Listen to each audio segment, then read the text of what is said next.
지금 이 순간에도 태양에서 약 240억 킬로미터 떨어진 칠흑 같은 어둠 속에서 1977년에 발사된 작은 탐사선 하나가 홀로 날고 있었습니다.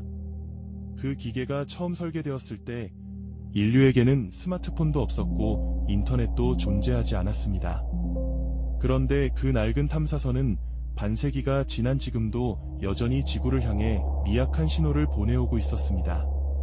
우리는 과연 우주의 얼마나 깊은 곳까지 닿을 수 있는 것일까요? 그리고 이 거대한 우주는 우리에게 어떤 비밀을 보여줄 준비가 되어 있었을까요? 2016년 2월 11일 전 세계의 저명한 과학자들이 기자회견장에 숨을 죽인 채 모여 있었습니다. 그리고 단 한 문장의 선언이 인류의 과학 역사를 송두리째 바꿔놓았습니다. 바로 중력파를 검출했다는 놀라운 발표였습니다. 레이저 간섭계 중력파 관측소인 라이고가 마침내 불가능해 보였던 임무를 해낸 것이었습니다. 그것은 알베르트 아인슈타인이 100년 전 일반 상대성 이론을 통해 예언했던 바로 그 현상이었습니다. 시공간이 잔잔한 호수의 파도처럼 출렁인다는 이론 속의 물결이 드디어 인류의 눈앞에 실제로 포착된 순간이었습니다. 그 미세한 신호의 정체는 상상을 초월하는 우주의 대사건이었습니다. 지금으로부터 약 13억 년 전 우주 저 멀리서 두 개의 거대한 블랙홀이 서로를 향해 맹렬하게 나선을 그리며 다가갔습니다. 각각 태양 질량의 29배와 36배에 달하는 괴물 같은 천체들이었습니다. 그것들이 격렬하게 충돌하며 만들어낸 시공간의 거대한 떨림이 무려 13억 년이라는 아득한 시간을 여행해 지구의 검출기를 통과한 것이었습니다. 인류의 귀가 그날 처음으로 진정한 우주의 소리를 향해 활짝 열린 셈이었습니다. 바로 그 해였던 2016년 3월 1일 우주비행사 스콧 켈리가 카자흐스탄의 황량한 초원 위로 무사히 내려앉았습니다. 그는 고립된 국제우주정거장에서 무려 340일이라는 긴 시간을 보내고 지구로 돌아온 것이었습니다. 이는 당시 미국인 우주비행사로서 최장 연속 체류 기록이었습니다. 그의 쌍둥이 형제인 마크 켈리와의 신체 비교 연구는 이후 수년간 전 세계 의학계의 주목을 받으며 계속되었습니다. 장기간의 우주 체류가 인체의 유전자와 인지 기능, 그리고 면역계에 어떤 치명적인 흔적을 남기는지를 추적한 살아있는 실험이었습니다. 같은 해 4월 8일 칠흑 같은 대서양 위를 무인 바지선 하나가 외롭게 떠다니고 있었습니다. 그 배의 이름은 물론 난 여전히 널 사랑해라는 뜻을 가진 낭만적인 이름이었습니다. 그리고 잠시 후 펠컨 9 로켓의 1단 부스터가 굉음을 내며 그 바지선 위에 수직으로 정확히 내려앉았습니다. 우주로 발사된 로켓이 파도치는 바다 위에서 온전한 모습으로 귀환에 성공한 것은 이것이 인류 역사상 최초였습니다. 한번 쓰고 버려지던 로켓을 재사용하겠다는 인류의 오랜 꿈이 그 순간 출렁이는 파도 위에서 완벽한 현실이 되었습니다. 2016년 7월 4일 무려 5년 동안 28억 킬로미터의 아득한 거리를 날아온 목성 탐사선 주노가 마침내 목성 궤도에 진입했습니다. 우주 공간에서 35분간의 결정적인 엔진 점화를 통해 태양계에서 가장 거대한 행성의 강력한 중력에 스스로를 붙잡히게 한 것이었습니다. 주노는 이후 목성의 위험한 극궤도를 아슬아슬하게 돌며 자기장과 대기 구조의 비밀을 수집했습니다. 행성 내부 깊숙이 숨겨진 핵의 진실을 조금씩 파헤치기 시작한 이 거대한 가스 행성은 우리의 생각보다 훨씬 더 복잡하고 기괴한 속을 품고 있었습니다. 그해 9월 8일 소행성 귀환 탐사선인 오시리스 렉스가 거대한 불꽃을 뿜으며 케네디 우주센터를 떠났습니다. 이 탐사선의 최종 목표는 지름이 약 492m에 불과한 아주 작은 소행성 베누였습니다. 탄소질 소행성으로 분류되는 베누에는 무려 46억 년 전 태양계가 처음 만들어지던 시절의 원시 물질이 오롯이 보존되어 있을 것으로 여겨졌습니다. 이 탐사선은 4년의 험난한 항해 끝에 베누 표면에 잠시 내려앉아 소중한 시료를 채취했습니다. 태양계 탄생의 오래된 기억을 지구로 직접 가져오기 위한 위대한 임무였습니다. 그러나 우주 탐사가 늘 성공의 기쁨만 가져다 준 것은 아니었습니다. 10월 19일 유럽 우주국이 야심차게 보낸 화성 착륙선 스키아파렐리가 화성 표면으로 내려가던 중 참혹하게 추락했습니다. 탑재된 컴퓨터의 고도 및 자세 측정 오류로 인해 생명줄인 낙하산이 너무 일찍 분리되어 버린 것이 원인이었습니다. 붉은 행성 화성에 착륙한다는 것이 얼마나 가혹하고 무자비한 도전인지 유럽은 또 한 번 쓰라린 실패를 통해 배워야만 했습니다. 그러나 다행히도 함께 발사된 궤도선은 성공적으로 화성 궤도에 안착해 묵묵히 임무를 이어갔습니다. 시간은 흘러 2017년 9월 15일 무려 20년간의 기나긴 항해를 마친 위대한 탐사선 카시니가 토성의 거친 대기 속으로 스스로 뛰어들었습니다. 카시니는 13년간 토성 곁을 맴돌며 엔셀라두스의 얼음 지각 아래 숨겨진 거대한 바다를 발견했고 타이탄의 신비로운 메탄 호수를 촬영했던 전설적인 노장 탐사선이었습니다. 토성의 소중한 위성들을 지구의 미생물로부터 오염시키지 않기 위해 스스로 불꽃이 되어 산화하는 길을 선택한 것이었습니다. 우리는 그 장엄한 최후를 그랜드 피날레라 불렀고 그것은 세상에서 가장 아름다운 소멸이었습니다. 2018년 2월 6일 케네디 우주센터에서 무려 27개의 머린 엔진이 동시에 굉음을 내며 점화되었습니다. 세계에서 가장 강력한 로켓인 펠컨 헤비의 역사적인 첫 발사 순간이었습니다.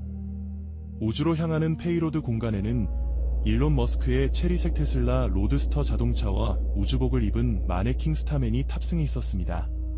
발사 직후 2개의 사이드 부스터가 지상에 나란히 수직으로 귀환하는 경이로운 장면은 전 세계 생중계를 통해 송출되었습니다.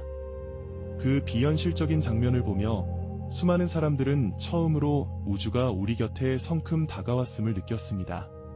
그해 4월 18일에는 외계행성 탐색 위성인 테스가 우주로 쏘아 올려졌습니다. 위대한 발견을 남긴 케플러 우주망원경의 뒤를 잇는 2차 세대 전천 서베이 위성은 지구와 가까운 밝은 별들 주위를 도는 행성의 미세한 그림자를 포착하도록 정교하게 설계된 관측 장비였습니다. 테스는 이후 수년에 걸쳐 우주를 스캔하며 수천 개에 달하는 새로운 외계행성 후보들을 쏟아냈습니다. 저 넓은 우리 은하의 어딘가에 지구를 꼭 닮은 또 다른 세계가 존재할지도 모른다는 막연한 가능성이 점점 구체적이고 압도적인 숫자로 쌓여가기 시작했습니다. 이어서 8월 12일에는 인류 역사상 가장 뜨거운 임무를 띤 파커 태양 탐사선이 발사되었습니다. 금성의 중력을 발판 삼아 궤도를 수정하며 점점 태양에 가깝게 접근하도록 설계된 이 탐사선은 인류가 만든 물체 중 가장 빠르고 가장 뜨거운 지옥을 향해 돌진하고 있었습니다. 최종 목표는 태양 표면에서 불과 610만 킬로미터 떨어진 곳까지 다가가는 것이었습니다. 태양 대기인 코로나가 왜 표면보다 수백 배나 더 뜨거운지 태양풍은 어떻게 가속되는지 수억 년 동안 풀리지 않았던 근원적인 질문들의 답을 찾기 위한 여정이었습니다. 2018년 11월 5일 인류의 오랜 분신인 보이저 2호가 마침내 헬리오포즈를 넘어섰습니다. 그곳은 태양에서 뿜어져 나오는 입자의 흐름이 완전히 끝나는 경계선인 태양권 계면이었습니다. 태양으로부터 무려 119천문단이 약 178억 킬로미터나 떨어진 심우주였습니다. 이로써 보이저 1호에 이어 인류가 만든 두 번째 성간 공간 여행자가 탄생한 것이었습니다. 1977년에 발사된 이 작고 낡은 기계는 무려 41년이라는 긴 세월을 날아 태양의 따뜻한 품을 마침내 벗어났습니다. 그리고 그 외로운 비행은 지금도 계속되고 있었습니다. 같은 해 11월 26일 화성 탐사선 인사이트가 붉은 행성의 엘리시움 평원에 무사히 착륙했습니다. 인사이트의 주된 임무는 초정밀 지진계를 표면에 펼쳐 화성 내부 깊은 곳에서 울려 퍼지는 미세한 맥박을 듣는 것이었습니다. 그리고 이듬해 4월 인사이트는 인류 역사상 최초로 화성 내부에서 발생하는 지진파를 감지해냈습니다. 우리는 그것을 지진이 아닌 화성진이라 불렀습니다. 지구가 아닌 다른 행성의 고동치는 심장 소리를 처음으로 들은 경이로운 순간이었고 행성 내부 탐사라는 완전히 새로운 과학의 장이 그렇게 열렸습니다. 그리고 화성에는 잊을 수 없는 전설적인 탐사선 오퍼튜니티가 있었습니다. 2018년 6월 화성 전역을 어둠으로 뒤덮은 거대한 먼지 폭풍 속에서 오퍼튜니티가 지구로 마지막 교신을 보내왔습니다. 원래 단 90일의 설계 수명으로 출발했던 이 로버는 화성의 거친 표면을 거의 15년이나 달린 기적의 노장이었습니다. 두꺼운 먼지가 태양광 패널을 덮어버리며 점차 생명의 빛을 잃어갔고 2019년 2월 미 항공우주국은 공식적으로 임무 종료를 선언해야만 했습니다. 그렇게 15년을 지치지 않고 달렸던 로버는 차가운 모래 위에서 조용히 눈을 감았습니다. 2019년 1월 1일 새벽 뉴호라이즌스 탐사선이 카이퍼 벨트의 소천체 아로코스 곁을 빠르게 스쳐 지나갔습니다. 그곳은 태양으로부터 무려 65억 킬로미터나 떨어진 칠흑 같은 공간이었습니다. 이는 인류의 탐사선이 직접 방문한 천체 중 역사상 가장 먼 곳이었습니다. 마치 눈사람처럼 두 개의 둥근 덩어리가 맞붙은 기괴한 형태의 이 원시 천체는 태양계가 막 태어나던 혼돈의 시절을 간직한 얼어붙은 타임캡슐이었습니다. 우리는 46억 년 전에 냉동된 우주 역사를 그렇게 찰나의 순간 스쳐 지나가며 깊숙이 들여다보았습니다. 그로부터 이틀 뒤인 1월 3일 중국의 우주굴기를 상징하는 창어 4호가 달 뒷면의 퐁카르만 크레이터에 조용히 내려앉았습니다. 이는 인류 역사상 최초로 달의 뒷면에 연착륙을 성공시킨 대사건이었습니다. 달의 뒷면은 지구에서는 영원히 직접 볼 수 없는 미지의 땅이었습니다.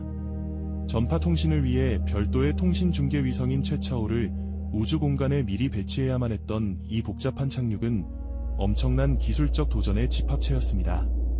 이내 V2 2호 로버가 표면을 굴러가며 지구에서는 결코 수신할 수 없었던 달 뒷면의 생생한 데이터들을 보내오기 시작했습니다.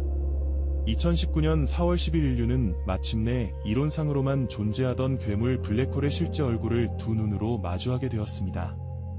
전 세계의 전파 망원경을 연결한 사건이 지평선 망원경 프로젝트가 지구에서 무려 5,500만 광년 떨어진 M87은하 중심의 초대 질량 블랙홀 사진을 최초로 공개한 것이었습니다. 지구 곳곳에 위치한 전파 망원경 8기를 하나로 정밀하게 연결해 사실상 지구 크기의 거대한 망원경을 만들어 찍어낸 결과물이었습니다. 어둠 속에서 빛나는 그 붉은 주황빛 꼬리는 태양 질량의 65억 배에 달하는 우주의 심연 그 자체였습니다. 4월 11일에는 이스라엘의 민간 단체 스페이스 아일이 개발한 달 착륙선 베레시트가 달 표면을 향해 하강하나 아쉽게 충돌하고 말았습니다. 착륙을 코앞에 둔 시점에서 발생한 치명적인 주 엔진 고장이 원인이었습니다. 비록 임무는 실패로 끝났지만 이 사건은 과학계에 아주 중요한 의미를 남겼습니다. 거대한 국가기관이 아닌 작은 민간 기업이 만든 탐사선이 스스로 달에 도달하려 했다는 사실 자체가 우주 탐사의 높은 문턱이 점차 민간으로 넘어가고 있음을 보여주는 강력한 증거였습니다. 실패라는 결과조차도 시대의 거대한 변화를 증명하고 있었습니다. 같은 해 7월 22일 인도의 우주적 야망을 담은 찬드라얀 2호가 우주로 발사되었습니다. 궤도선은 다행히 달 궤도에 성공적으로 진입했지만 9월 6일 분리된 비크람 착륙선은 달의 남극 근처로 하강하던 중 소프트웨어 오류로 인해 안타깝게 추락하고 말았습니다. 인도 전역은 그 뼈아픈 좌절의 순간을 생중계로 지켜봐야 했습니다. 그러나 그들은 결코 포기하지 않았습니다. 이 실패를 거름 삼아 4년 뒤 찬드라얀 3호를 다시 쏘아 올렸고 기어이 세계 최초로 달 남극에 연착륙하는 위대한 역사를 써냈습니다. 진정한 탐사에서 실패는 결코 끝이 아니었습니다. 이웃나라 일본의 탐사선 하야부사 2호 역시 2019년에 굵직한 우주 탐사의 역사를 새겨 넣었습니다. 2월에는 팽이 모양의 소행성 류구 표면에 첫 번째 터치다운을 성공시켰고 4월에는 폭약을 탑재한 인공 충돌체를 쏘아 표면에 커다란 크레이터를 만들며 지하 물질을 밖으로 노출시켰습니다. 그리고 7월에 기어이 두 번째 시료 채취까지 완벽하게 해냈습니다. 소행성의 표면 물질뿐만 아니라 태양풍에 노출되지 않은 내부 깊숙한 물질까지 채취한 것은 세계 최초의 위협이었습니다. 이 귀중한 우주의 먼지는 2020년 12월 6일 지구에 호주 사막에 무사히 떨어지며 태양계 탄생의 비밀을 우리에게 조금 더 열어보였습니다. 2020년 5월 30일 전대미문의 팬데믹으로 지구 전체가 숨죽인 채 멈춰있던 바로 그날이었습니다. 케네디 우주센터 발사대에서 스페이스X의 크루드래건 인데버가 거대한 궤적을 그리며 우주로 날아올랐습니다. 그 안에는 베테랑 우주비행사 밥 벤켄과 더그 헐리가 타고 있었습니다. 미국 본토에서 유인 우주선이 우주로 발사된 것은 2011년 우주왕복선 프로그램이 영구 퇴역한 이후 무려 9년 만의 일이었습니다. 그것도 정부가 아닌 순수 민간 기업이 독자적으로 만든 로켓과 우주선으로 말입니다. 인류의 우주 비행 시대가 완전히 새로운 민간 주도의 국면으로 접어든 역사적인 날이었습니다. 7월 30일에는 미 항공우주국의 차세대 화성 로버인 퍼서비어런스가 붉은 행성을 향해 힘찬 여정을 시작했습니다. 고대 호수와 강물의 삼각주 흔적이 뚜렷하게 남아있는 예제로 크레이터에 착륙해 과거 생명체의 흔적을 직접 찾고 시료를 채취해 밀봉한 뒤 미래의 지구 귀환 임무에 맡기는 엄청난 스케일의 임무였습니다. 이 로버의 배 밑면에는 인전 UET라는 작은 소형 헬리콥터도 함께 매달려 있었습니다. 지구가 아닌 다른 행성의 척박한 대기에서 인류 최초로 동력 제어 비행을 시도할 기계였습니다. 화성의 붉은 하늘 위로 인류가 만든 비행체가 거침없이 떠오르는 그 놀라운 날이 서서히 다가오고 있었습니다. 8월 4일 미국 텍사스 보카치카의 해변 발사장에서는 은빛으로 빛나는 스타쉽 프로토타입 SN5가 150m 고도까지 날아오르는 호프 비행에 성공했습니다. 랩터 엔진 단 하나를 단 거대한 스테인리스강 원통이 화염을 뿜으며 떠올랐다가 제자리에 내려앉는 그 장면은 어딘가 투박하고 기괴해 보였습니다. 그러나 그것은 인류를 화성으로 대거 이주시키겠다는 원대한 꿈을 품은 거대 로켓의 첫걸음이었습니다. 한 달 뒤 다음 모델인 SN6 역시 같은 시험 비행을 가뿐히 통과했습니다. 스페이스X는 그렇게 조용하지만 아주 확실하게 인류의 다행성 종족 시대를 향해 거침없이 나아가고 있었습니다.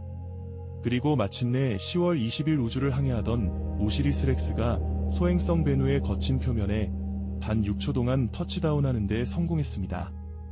표면에 닿는 순간 고압의 질소가스를 폭발적으로 분사해 튀어오르는 표면 물질을 재빨리 쓸어 담는 고난도의 태그 방식이었습니다. 무려 46억 년 전 태양계가 처음 형성되던 시절의 원시 물질이 바로 그 찰나의 순간 채취 캡슐 안으로 가득 담겼습니다. 이 진귀한 시료는 2023년 9월 무사히 지구에 도착해 과학자들에게 생명의 근원인 탄소와 물, 그리고 유기물의 뚜렷한 흔적을 내보였습니다. 생명의 재료가 우주 저 깊은 어딘가에서 날아왔다는 가설이 현실을 향해 한 발짝 더 묵직하게 나아간 순간이었습니다. 2016년부터 2020년까지 우리가 살아 숨쉬는 동안 우주는 단 하루도 쉬지 않고 팽창하며 새로운 진실을 쏟아냈습니다. 중력파가 새롭게 열어젖힌 우주의 또 다른 감각이었고 인류가 마주한 거대 블랙홀의 첫 초상이었습니다. 누구도 닿지 못했던 달 뒷면에 찍힌 첫 발자국이었으며 태양계를 벗어난 성간 공간의 두 번째 여행자였습니다. 그리고 마침내 도래한 민간 유인 우주 비행의 찬란한 새벽이었습니다. 이 5년이라는 시간은 우주 탐사의 주체가 국가에서 민간으로 급격히 이동하고 관측의 대상이 가까운 행성의 표면에서 시공간 그 자체의 떨림으로 확장된 위대한 전환의 시간이었습니다. 이제 우리는 밤하늘을 올려다보며 스스로에게 묻게 됩니다. 앞으로 다가올 다음 5년 동안 우주는 과연 우리에게 또 어떤 경이로운 세상을 보여줄 것인가요? 아마도 그 해답은 지금 이 순간에도 어둡고 차가운 심우주 어딘가를 외롭게 날아가고 있는 수많은 탐사선들이 쥐고 있을 것입니다. 아직 지구의 안테나에 닿지 않은 미지의 신호들이 빛의 속도로 이미 우주의 길 위를 달리고 있습니다. 이제 우리가 해야 할 일은 단 하나뿐입니다. 겸허한 마음으로 귀를 열고 그들의 메시지를 기다리는 것입니다. 광활한 우주는 언제나 우리의 빈약한 상상력보다 훨씬 더 먼저 그곳에 도착해 있었으니까요. 본 영상이 유익하셨다면 구독과 좋아요는 다음 영상 제작에 큰 힘이 됩니다.